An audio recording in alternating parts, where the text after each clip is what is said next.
red de enlaces, un grupo de enlace, un comité de trabajo.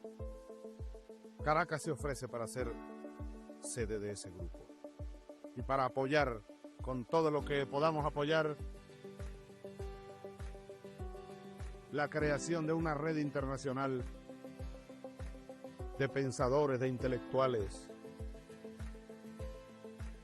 Decía José Martí, el intelectual necesario es el intelectual orgánico. Orgánico porque está compenetrado con su pueblo, con su momento histórico, con su realidad. Un movimiento mundial para la batalla de las ideas. La batalla de las ideas. El Premio Libertador al Pensamiento Crítico, establecido en 2005 por el presidente Hugo Chávez, se erige como el reconocimiento más relevante al pensamiento contrahegemónico en lengua castellana. Entre sus homenajeados destaca el filósofo cubano Pablo Guadarrama González, nacido en Santa Clara, Cuba, en el año 1949, quien ha sido una figura central en la producción de conocimiento sobre la filosofía e historia latinoamericana desde una perspectiva marxista. Guadarrama, profesor e investigador titular de la Cátedra de Pensamiento Latinoamericano, cuenta con doctorados en filosofía y ciencias. Su trayectoria académica lo ha llevado a impartir cursos y conferencias en diversas universidades de Cuba, América Latina, Europa y Estados Unidos, consolidándose como una voz influyente en el ámbito del pensamiento crítico. Con más de 150 artículos científicos y libros en su haber, su obra incluye títulos destacados como Despojados de todo fetiche y José Martí y el humanismo latinoamericano. Además, comparte sus reflexiones a través de su canal de YouTube, Pablo Guadarrama González, ¿Para qué filosofar? Guadarrama ha sido reconocido en distintas oportunidades no solo en su país de origen. En 2 ocasiones ha recibido el Premio Libertador. En 2019 recibió una mención honorífica por su libro Democracia y Derechos Humanos. En 2024 ganó el premio con Marxismo y Antimarxismo en América Latina, donde profundiza en la evolución del pensamiento marxista frente al neoliberalismo. Su obra, publicada por El Perro y la Rana, es valorada por su análisis materialista histórico de la realidad latinoamericana, reivindicando la capacidad de los pueblos para definir su destino. No se puede ignorar, ¿no?, la opinión común como parte del pensamiento crítico. José Martí nos enseñó a los cubanos, ¿no? Mucho una frase que yo desde que era un adolescente empecé a estudiar a Martí, me marcó. En una carta a un amigo le decía: nada hay de un hombre en sí que no haya puesto en él su pueblo. En vano concede la naturaleza cualidades privilegiadas de inteligencia a algunos de sus hijos, si no se hacen voz y brazo de su pueblo. Si no, serán polvo, asilo y escarnio. Pero si van con él y a su pueblo le sirven de brazo y de voz, por él, por su pueblo, se verán encumbrados como las flores que lleva en su cima una montaña. Maduro más. Bueno, en el marco del pensamiento crítico, la edición 2024, que ha tenido una resolución maravillosa. Fíjense ustedes, aquí está, mire esta portada, ¿sí se puede ver? ¿Ah? ¿Cómo se ve allá? Mira, Don Carlos Mar, recorriendo los caminos de América Latina, del Caribe, renovándose, reinventándose. Y el pensamiento crítico, el Premio Internacional al Pensamiento Crítico creado por el comandante Hugo Chávez, sigue estimulando la producción de ideas, el debate para fortalecer, pues, en un tiempo de tantos cambios, el pensamiento revolucionario, marxismo y antimarxismo en América Latina, crisis y renovación del socialismo, premio al pensamiento crítico. Bueno, aquí tenemos a nuestros invitados especiales, voy a saludarlos a todos, precisamente al ganador del premio de Cuba, Pablo Guadarrama González.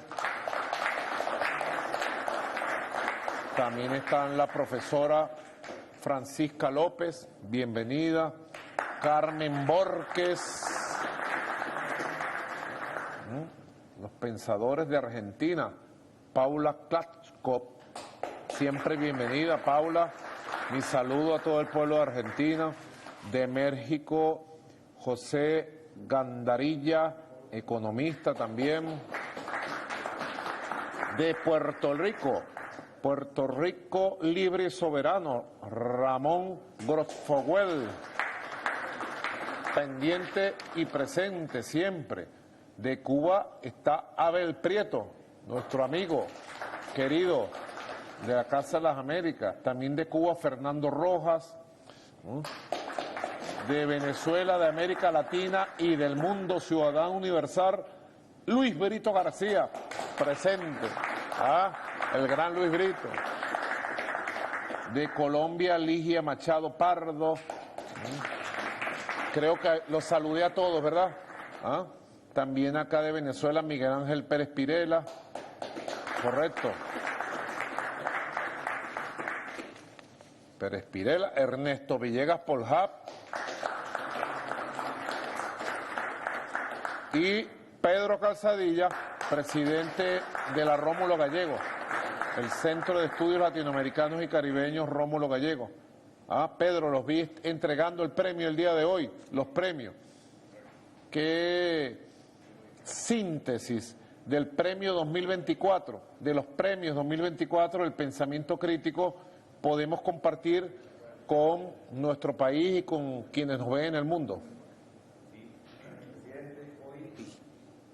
Hoy hemos hecho la entrega al ganador, compañero Pablo Guadarrama, de la 13ª edición de este premio, 2024. Premió la mejor obra escrita y publicada en los últimos 4 años.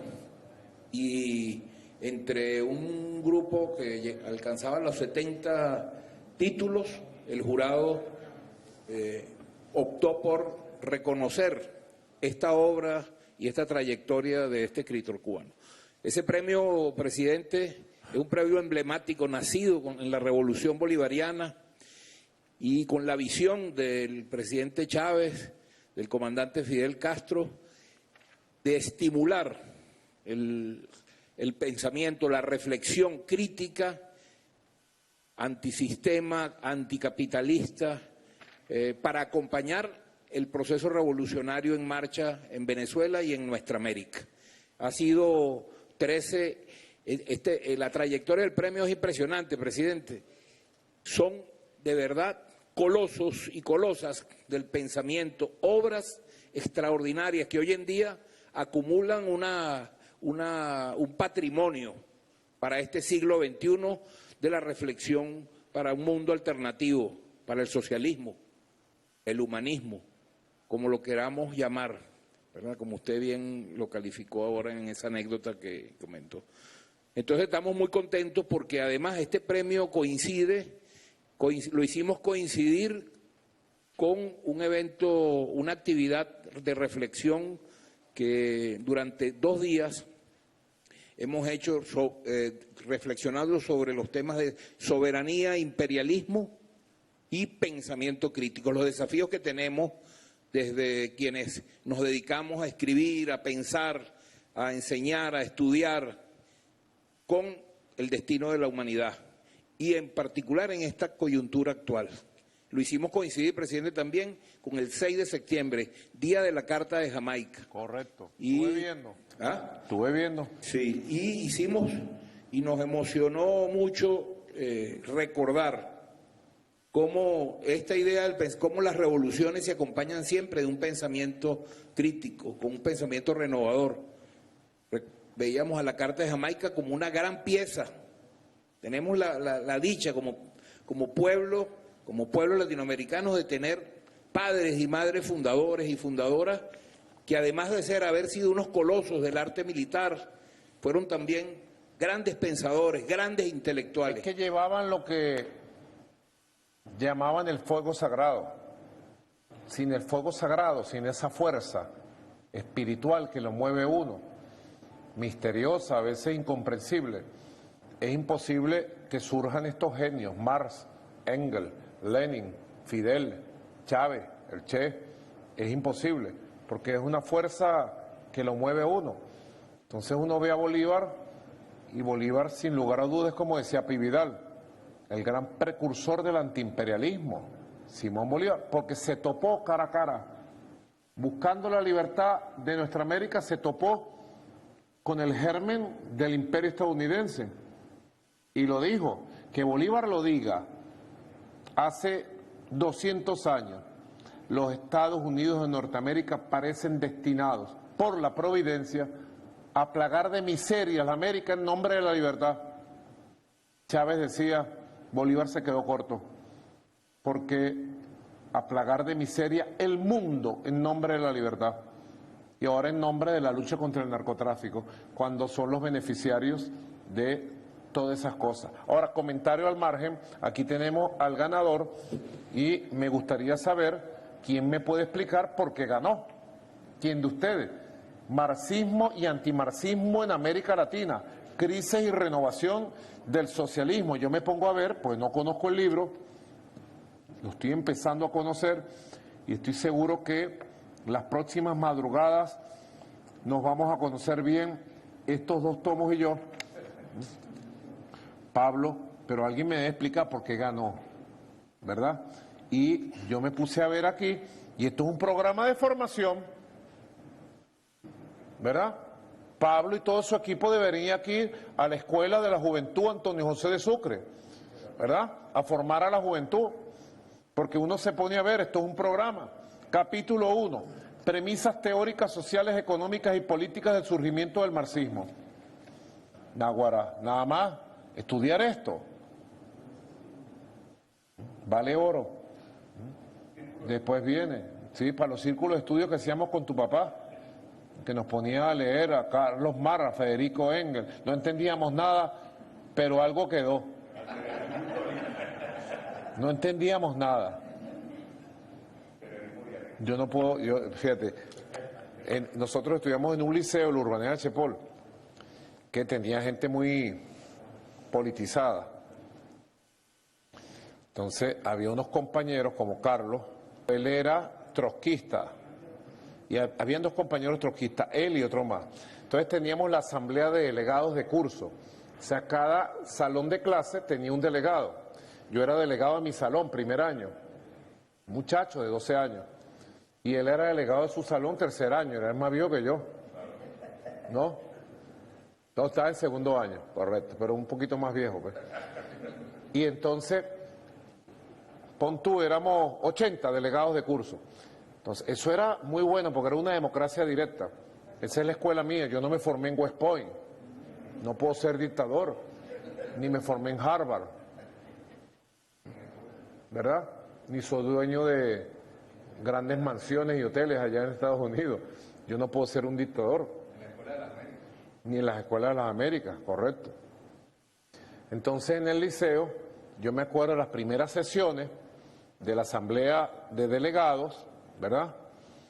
De mi casa tenía una formación básica. Mi papá era un hombre de izquierda. Mi mamá era una mujer que no era de izquierda, pero era muy humana, muy cristiana. Entonces yo me sentaba ahí y empezaban a hablar los grandes.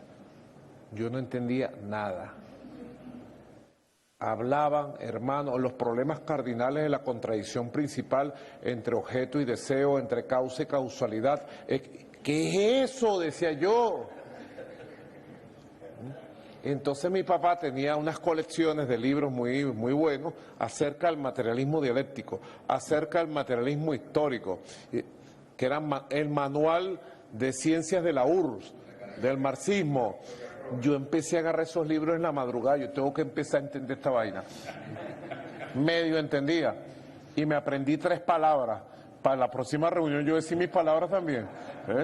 Así, y después nos daba un curso, el papá de Pedro, de Pillo, lo decíamos el Pillo, A mí me decían el pájaro, porque yo me la pasara como brincando por todos lados, como volando, pues. Y ahí empezamos nuestra formación, a conocer el marxismo. Por eso me parece tan interesante. Esto es un curso para donde vaya, para el estudio. El segundo capítulo, principales fundamentos teóricos del antimarxismo. Buenísimo, mira, estudiar acción, reacción, causa-efecto, las categorías del materialismo dialéctico. Tercer capítulo, algunos momentos y temas de confrontación entre marxismo y antimarxismo en América Latina. Y ahí viene, ¿ves? El aparecimiento de Gramsci. Esto vale oro. Pero el capítulo número 2, náguara. Capítulo 4, el tomo 2, perdón, el volumen 2. Capítulo 4, la revolución cubana y la nueva época del marxismo latinoamericano.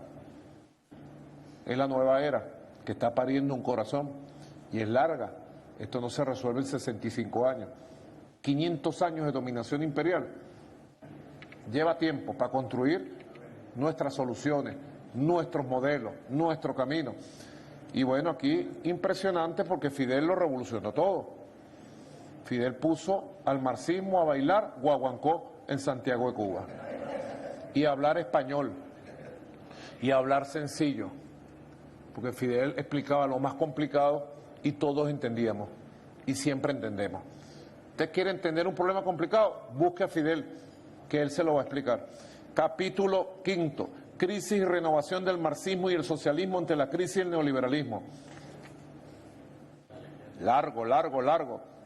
Luego viene conclusiones del marxismo y antimarxismo en América Latina, crisis y renovación del socialismo. Así que queda contratado el profesor para los cursos de formación de la Escuela Antonio José de Sucre. Vamos a darle la palabra a la profesora para que nos explique todo lo que fue el jurado, su funcionamiento, los premios, por favor. Bueno, saludos a todos.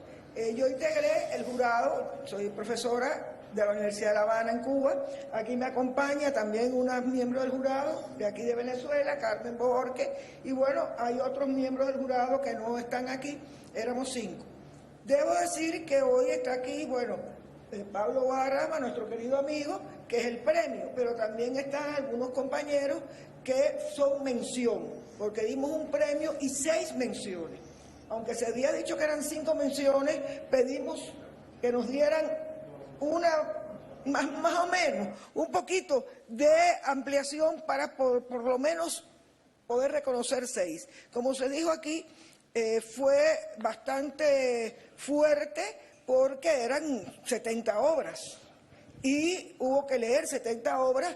Había obras de mucha calidad, hay que reconocerlo, de mucha calidad en ese pensamiento crítico, en ese análisis del marxismo, digamos, hoy contemporáneo, de esa historia, y no solamente en América Latina, también en China, en fin, había una diversidad y por tanto no fue fácil, hay que aclarar que no fue fácil llegar a una conclusión.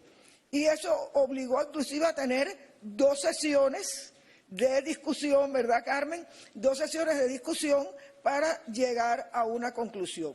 En el caso, sí, bueno, espero que me guarden el mío. El chocolate, mira, al chocolate. ¿Ah? Toma chocolate. Toma chocolate y paga lo que dame debes. Lo que debe. Y paga lo que debes. Mira, pero bueno, guárdenme el mío. El chocolate se le echa aquí, así lo usamos aquí. Este quesito palmizulia blanco. Entonces el sabor saladito del palmizulia con el chocolate, este chocolate es endulzado con stevia, ¿oíste? Para los que tengan problemas de azúcar, no le sube el azúcar. Hablando de Cuba. La Orquesta Aragón.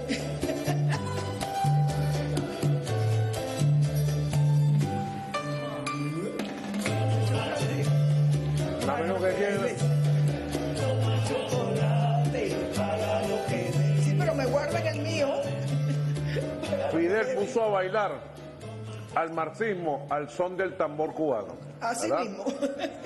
Bueno, permítame decirle que el libro de Guadarrama, ¿no? Que es el libro de Guadarrama, que es el que al final resultó premiado después de bastante reflexión y discusión, realmente usted, bueno, estaba leyendo los capítulos.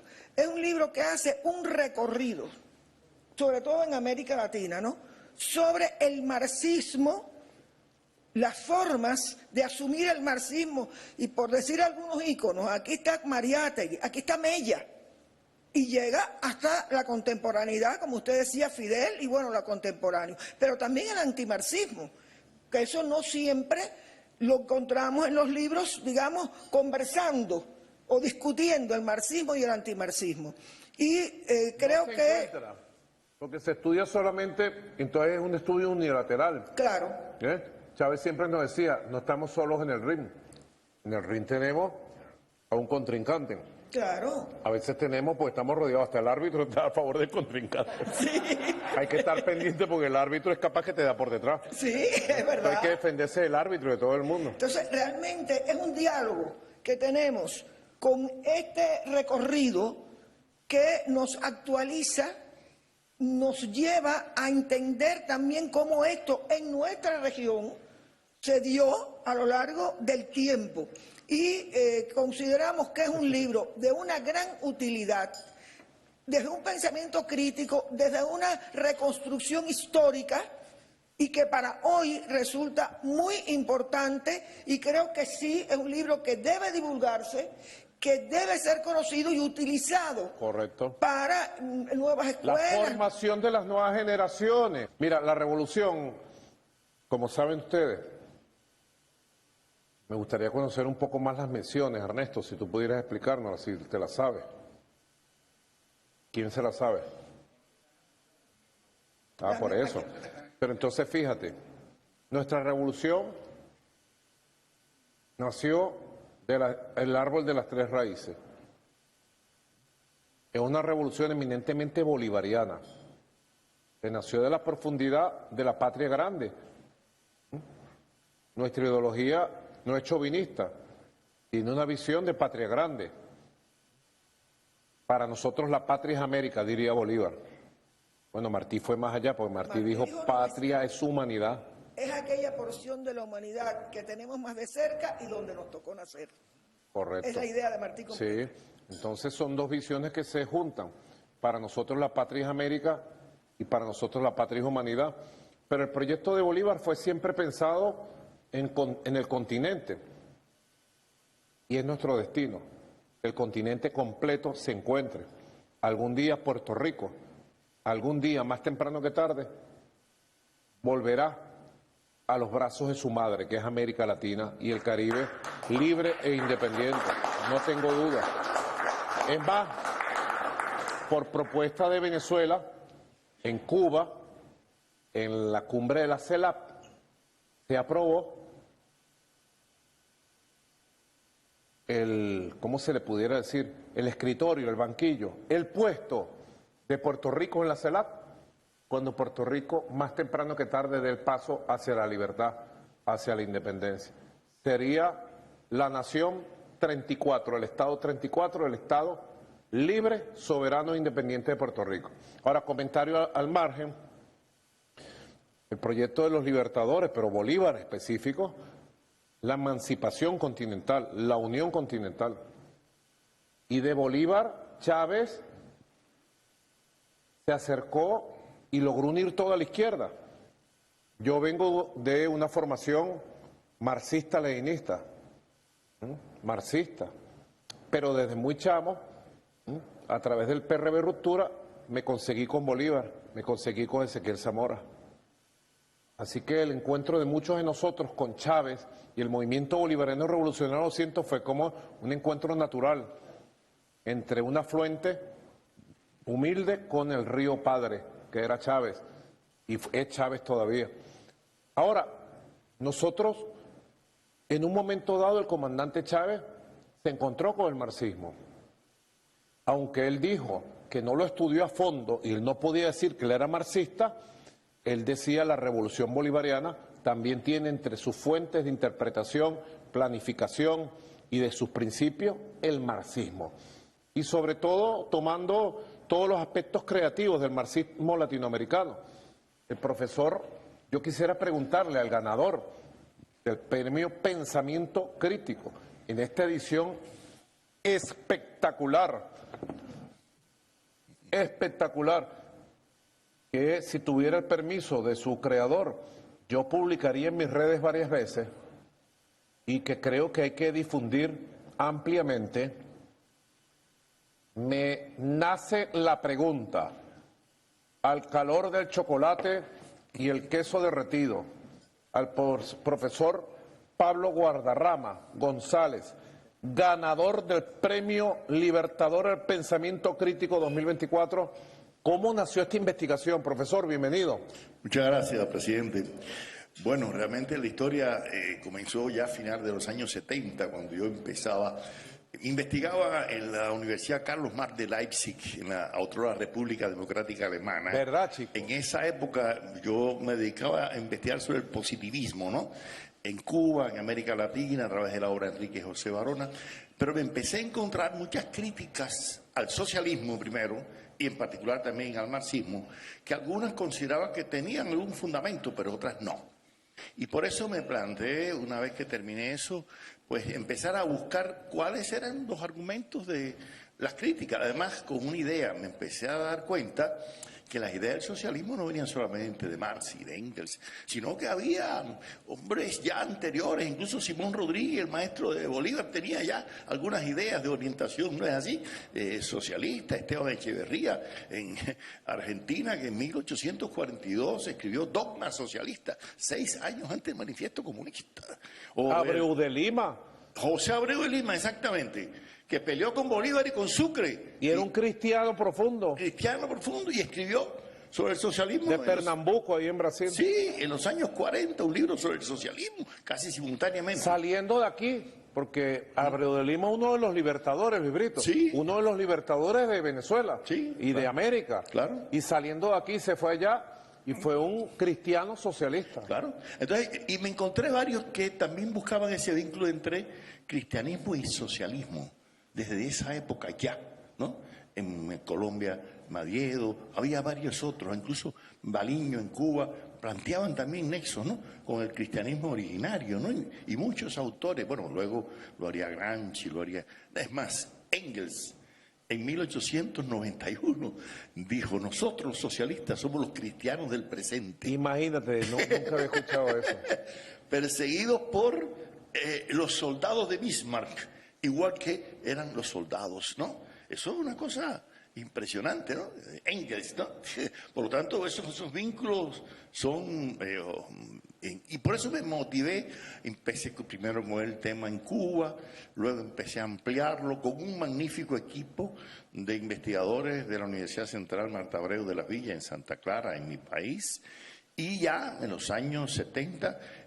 cuando en Nicaragua me pidieron en 85 si podía dar una conferencia sobre el pensamiento socialista y marxista en Cuba, fui y trabajé 3 meses en la Universidad Nacional Autónoma de Nicaragua, y ahí fue creciendo aquello. Después en Cuba hicimos una maestría, un doctorado, y en la Universidad Inca de Colombia en el año 89 ya me pidieron algo más estructurado, y salió en el año 90 la primera edición. Porque ese libro... En el año 90. Sí, este libro tiene 5 ediciones. O sea, que esto tiene una maceración como los vinos buenos, pues. Sí. Más de 50 años de maceración. Pues como 40 y tanto, así que eso no es un libro que se escribió así. Se huele, mira. Exacto. Entonces ya en el año 90 se publicó la primera versión, un solo tomo, en Colombia, bien. En el 94, en la editora política de Cuba me pidieron si podía hacerle una nueva edición. Yo dije, bueno, pero es que ya se produjo el derrumbe del socialismo en la Unión Soviética, hay que hacerle...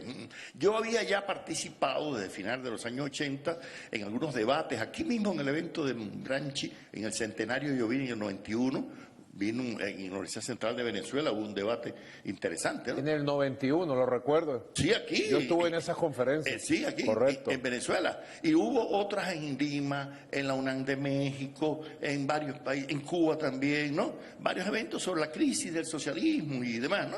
Yo publiqué otro trabajo que se llama Antinomias de la crisis del socialismo en el año 92, y empecé poco a poco. Luego incluso escribí otro sobre humanismo y marxismo, que se publicó también en Colombia, Colombia. Y Abel Prieto, que está aquí presente, me dijo cuando estaba en la UNIAC, oye, este libro se debe publicar en Cuba, y se publicó en Cuba, y fue mi primer premio de la crítica en el año 98 en Cuba, ¿no?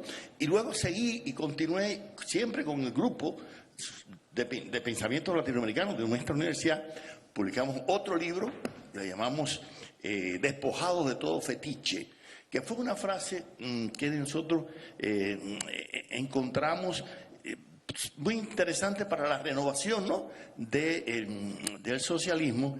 Y así como en el año 2012 o 2013, del Perro y la Rana, ya se había publicado 3 tomos, que la amiga Carmen Borges había publicado mis 3 tomos de pensamiento filosófico acá en Venezuela. Se me acercaron también para publicarlo, y yo ya había crecido tanto, me dijeron, bueno, pues puedes añadir todos los artículos. Entonces lo envié al Perro y la Rana, pero había dificultades con la impresión. Me dijeron que sí podía publicarlo virtualmente, y yo accedí a que pero lo hackearon, destruyeron el ejemplar, no se pudo publicar. Lo hackearon, ¿verdad? Sí, lo destruyeron. Entonces, pero yo afortunadamente había conservado un ejemplar ya editado, ¿no? Editado del libro. O sea, que es un libro perseguido, pues. No, sí, ese libro... Oye, me gusta, porque mientras más persecución contra algo es que tiene su interés e importancia, ¿verdad? Aquí el amigo Gorofón siempre dice una frase de Fidel, ¿no? Que cuando Fidel decía, cuando tú veas que tú estás, ¿no?, frente al imperialismo, está bien, pero si tú ves a alguien que está al lado, ¿no?, también del imperialismo, hay que preocuparse. Entonces ese es un libro de confrontación. Es un libro de debate, es un libro indudablemente tiene esa característica, ¿no? O sea, que te sientes cómodo recibiendo el premio del pensamiento crítico. Extraordinariamente. Para mí es un honor extraordinario. Porque agradezco al gobierno bolivariano. Es un trabajo que lleva en su esencia lo que tiene que ser el pensamiento latinoamericano.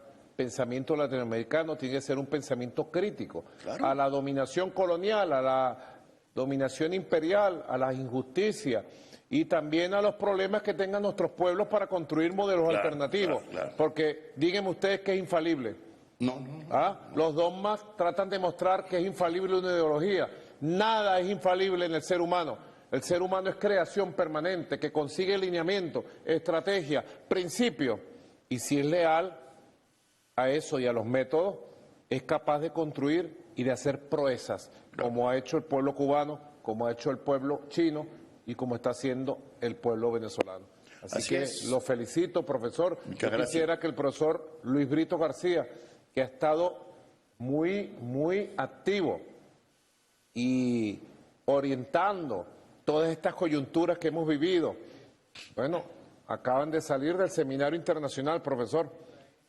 Díganos una palabra de orientación luego del premio que hemos entregado y luego de este seminario tan fabuloso. Bueno, coincido un poco lo que yo he trabajado con lo que se acaba de hablar acá. Cuando uno va a cometer un crimen aborrecible, lo primero que hace antes de afilar el cuchillo para degollar al hermano es buscar un pretexto. Todo esto que están haciendo, el cartel de los soles y todo eso, es un pretexto. En Estados Unidos, de cada 4 ciudadanos, 1 es consumidor de droga ilegal. De cada 4, 1. Y el conteo en sus estadísticas, en el World Survey, etcétera, empieza a los 12 años. Es decir, ¿dónde consigue un niño de 12 años droga? Él sabe dónde encontrarla. Y no saben los organismos de seguridad, no sabe el FBI, no sabe la National Security Agency, no sabe la CIA, la CIA. ¿Dónde están los narcotraficantes? Tiene que venir a buscarnos en el Caribe, donde no ha encontrado todavía ni uno solo, ¿no? Entonces, son cosas revulsivas. Y que lo que señalan es eso, simplemente se está construyendo un prodigioso pretexto para destruir una nación, un país completo, Venezuela, y robarnos la posibilidad de supervivencia durante el medio siglo que viene. Me gusta siempre repetir esto porque es muy poco difundido. Según la Agencia Internacional de Energía, British Petroleum, la OPEP, ya hemos pasado o estamos a punto de pasar el pico de los hidrocarburos. Esto implica que de ahora en adelante va a haber que invertir cada vez más energía para obtener menos cantidad de hidrocarburos hasta que llegue un punto crítico en que se va a ser necesario invertir más energía que lo que se va a sacar. Ese punto crítico llegaría en 4 o 5 décadas. Lo que estamos viviendo es una carrera de la civilización para ver quién se queda con la energía fósil antes de que llegue a ese punto apocalíptico. El otro elemento de esa carrera es justamente encontrar el socialismo, que es la única salvación. Si nuestro futuro histórico va a ser en 4 o 5 décadas una rebatiña por la energía fósil y los pocos recursos que queden en el planeta, estamos perdidos. Es decir, actualmente ya 1% de la población mundial posee más del 50% de toda la propiedad del mundo. Y algo así como 10% posee 80% de la población mundial. Eso quiere decir que algo así como un 80 o 90% de toda la población del planeta no tiene nada, no tiene propiedad.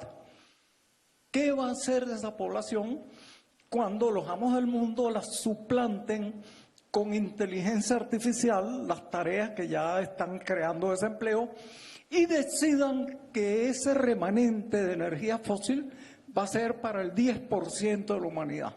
Una nueva tecnarquía, un oligopolio informatizado, etcétera. Esa es la disyuntiva planetaria. Y en Venezuela se está decidiendo en este mismo instante una de las tramas y de los nudos fundamentales de eso. Estamos sentados sobre el futuro del planeta. Tenemos las reservas de mayor duración del mundo. Estados Unidos tiene reservas, ojo, no lo digo yo, lo dice Wikipedia, léanselo, para 15 años a partir de ahora, o más bien a partir del 2024. Sus reservas ocupan el 11º lugar en el mundo. Estas son ecuaciones angustiosas. Es decir, la rebatiña por la supervivencia y por la energía fósil y la energía del planeta, los otros recursos, el agua, por ejemplo, que es fundamental, etcétera, va a ocupar o está ocupando ya el planeta. Y entonces, efectivamente, necesitamos reavivar la idea del socialismo, que es la única solución para esta contradicción catastrófica.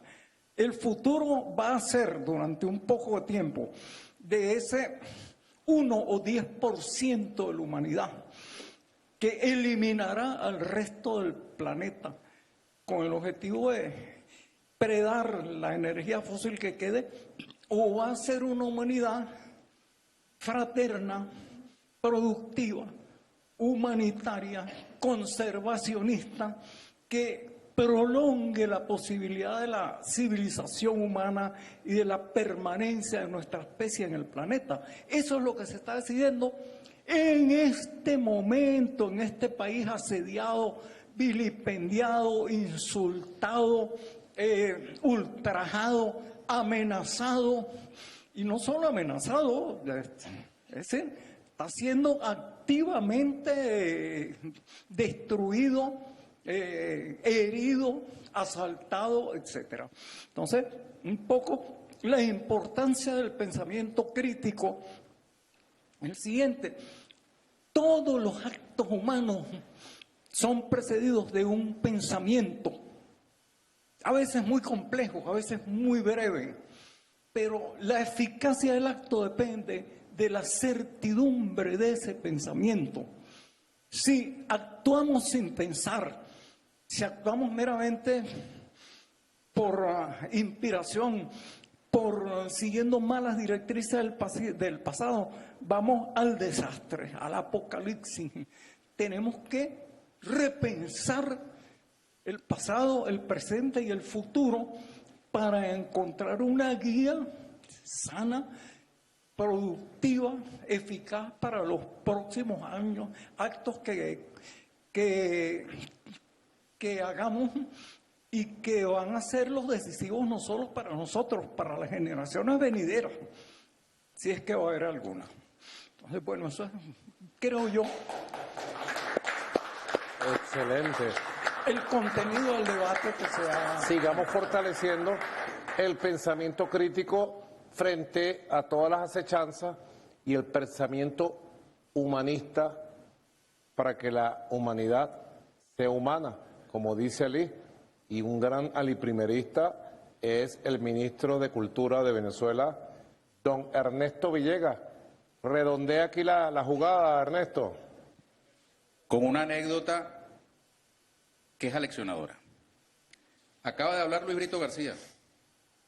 Su tío, Luis del Valle García, fue quizá el único militar venezolano en servicio activo que entregó su vida en la Segunda Guerra Mundial, realizando operaciones de reconocimiento aéreo sobre el Caribe venezolano, entonces infectado de submarinos nazis. En homenaje al Oye, tío de Luis. yo conté eso, Ernesto, y la gente me preguntó, ¿cómo sabes esa información? Le dije, pues me lo contó Ernesto. Porque Ernesto hizo la investigación y hundieron 82 barcos. Eso nadie lo sabía. Yo me enteré porque este es más chismoso. Este se la pasa con un chisme histórico.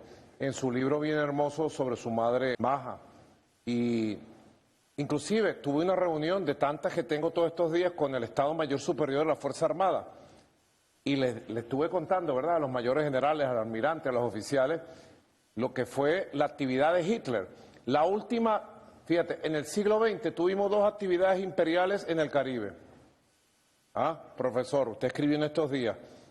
La actividad contra Venezuela en 1902, que coincidió con la guerra de los multimillonarios, un banquero llamado Matos, que con billete que le dieron de Londres, armó un ejército que encima el hombre para asaltar el poder. Lo detuvo Cipriano Castro en la Victoria a plomo, lo derrotó. Y cuando Cipriano Castro venía aquí, mira, cabalgando, entrando por aquí mismo, en coche, a Caracas le llegó un telegrama. Estamos rodeados. Hay 21 barcos en el Caribe. 1902. Los derrotamos. 1902. Después vino 1942, 40 años después. ¿Quién fue el otro que se vino? Bueno, en 1902 fue el Imperio Británico, que era el poderosísimo imperio, el Imperio Alemán prenazi. Ya llevaban el nazismo en la sangre, y el Reino de Italia, que ya llevaba el musolinismo en la... fueron los mismos que construyeron, que crearon a Mussolini, 1902. En 1942, el otro imperio que se vino aquí a las costas de Venezuela, con barcos y submarinos, Hitler, volvieron, hundieron 82 barcos. Hubo plomo, para allá, para acá, barcos, plin, hubo de todo. En 1902 no teníamos ejército, no teníamos Estado, no teníamos poder, no había pueblo organizado, no había ni partidos políticos. En 1942 teníamos un Estado apenas surgiendo, todavía muy débil, un ejército muy débil todavía. Y éramos casi colonia de los gringos, era un protectorado petrolero. Son los 2 antecedentes que hay de este asedio, acoso y amenaza inmoral de los barcos gringos, del submarino nuclear y de los 1.200 misiles que apuntan la cabeza de Venezuela. ¿Qué dice Ernesto? Bueno, presidente, una travesura, pues. Como yo vine aquí como ministro de Cultura y no como periodista, no le hago la pregunta, pero sí hago la elucubración. Si acaso fuese verdad lo que dicen los gringos, que 2 aviones venezolanos F-16, cumpliendo labores de reconocimiento como las que desarrolló el tío de Luis Brito García, y ejercieron su soberanía, defendiendo nuestra soberanía en el sagrado mar Caribe, de nuestros ancestros caribes, pues esos militares venezolanos, esos aviadores venezolanos, merecerían el mismo aplauso del tío de Luis Brito García. Así es. Héroes de la defensa de nuestra sagrada soberanía y de la soberanía además de nuestro mar Caribe, que es un mar de nuestros ancestros. Y qué bien bueno, presidente, perdóneme la... Está emocionado, Bueno, Ernesto. sí, porque el se revuelven fervor las raíces. patriótico ha surgido con mucha fuerza, el fervor. Váyanse a las calles, hablen con la gente. Váyanse a comer a algún barrio de Caracas para que ustedes vean la serenidad, la tranquilidad con que el pueblo venezolano está plantado y que va a garantizar la victoria en cualquier circunstancia que nos toque vivir. Pero fíjese, presidente, qué cosa tan... pareciera los creyentes, ¿verdad?, pudieran ver la mano de Dios detrás de todo esto. ¿Por qué lo digo? Usted ordenó hace ya un tiempo que el Centro de Estudios Latinoamericanos Rómulo Gallegos se transformara en el Centro de Estudios Latinoamericanos y Caribeños Rómulo Gallegos. Ya tenía previsto lo de los barcos.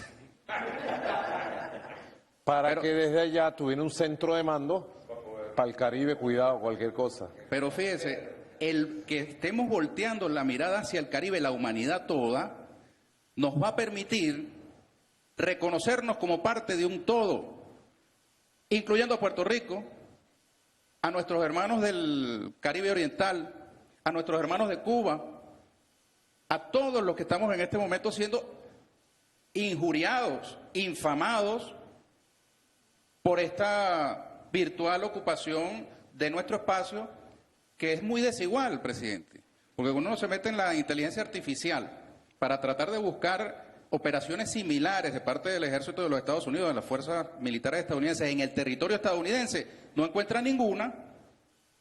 Si por aquí pasara el 5%, o el 10, o el 20, o el 30%, y en el Pacífico pasa una cantidad semejante, o mucho mayor, o mucho menor, lo único que no tiene duda es que por el espacio territorial estadounidense pasa el 100% de la droga que entra en ese país, por un mercado de demanda colosal que hay allí.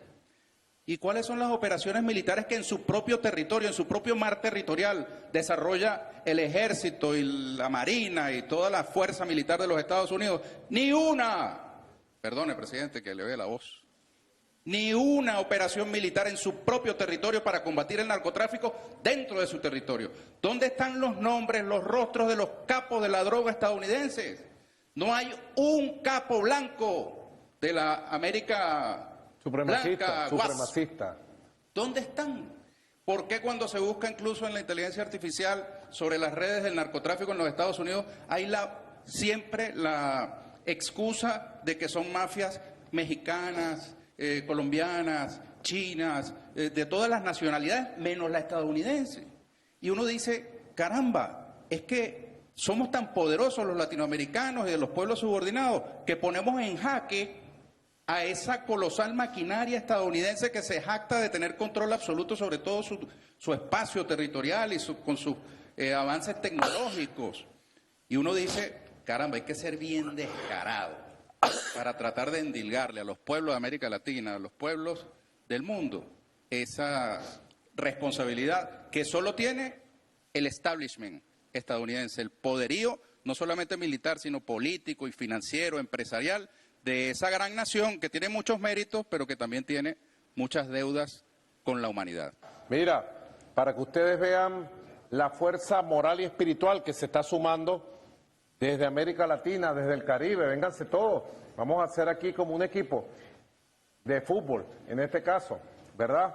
Con esta gente maravillosa, queridos intelectuales, queridas intelectuales, pensadores, escritores de nuestra América. Vamos juntos. Ellos podrán, como le dijo David a Goliat, tú podrás ser muy gigante, muy grandote y tener las mejores armas del mundo, le dijo David. Pero tú lo que no tienes es lo que yo tengo. Yo tengo la fuerza de mi pueblo y la fuerza de Dios. Y yo puedo decir hoy, tenemos la fuerza de los intelectuales y las intelectuales de América Latina y el Caribe. Nos asiste el poder, el megapoder de la razón y la espiritualidad. Así que les agradezco mucho, los felicito a todos los ganadores, a el profesor Pablo, que ya está contratado para la Escuela Internacional de la Juventud, y nosotros, con la fuerza de la verdad, tenemos un solo destino, la victoria de la paz. Ahora nos vamos al segmento más transformación política, milicia y poder popular. Adelante.